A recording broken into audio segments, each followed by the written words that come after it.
Good morning everyone. So today we are going to discuss about projectile motion.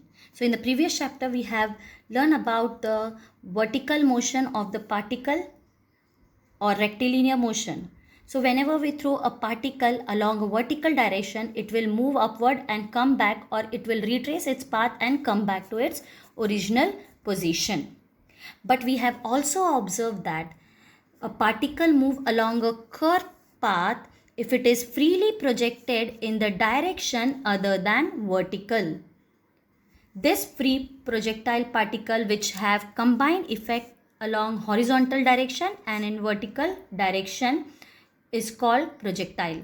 So we can define projectile motion is a combined effect of horizontal and vertical motion. Example of projectile motion is a stone thrown from a cliff and a bullet fired from a gun. Now here we will consider we will neglect the air resistance. Okay. Now suppose consider a particle is projected in a air other than vertical direction. The velocity of projectile varies from point to point, and each point the velocity has a component in vertical direction and in horizontal direction. The horizontal component of velocity remains unchanged throughout its flight, but the vertical component or the magnitude of vertical component keeps on changing. So at the point A, the vertical component of velocity is high. At this point the velocity get reduced, and at this point again it get reduced, and at the maximum height the velocity becomes 0. The vertical component velocity becomes 0. So from this point the particle will reverse its direction and it will come back to point B. So here the vertical component of velocity is v sine theta and the horizontal component of velocity is v cos theta. So we have already discussed that the velocity along horizontal direction is constant. So here acceleration along horizontal direction becomes 0, and the acceleration along y direction is acceleration due to gravity. So from this we can calculate the final velocity of the particle, that is by using this formula root v square vx square plus vy square. Now to understand the projectile motion we should know some terms.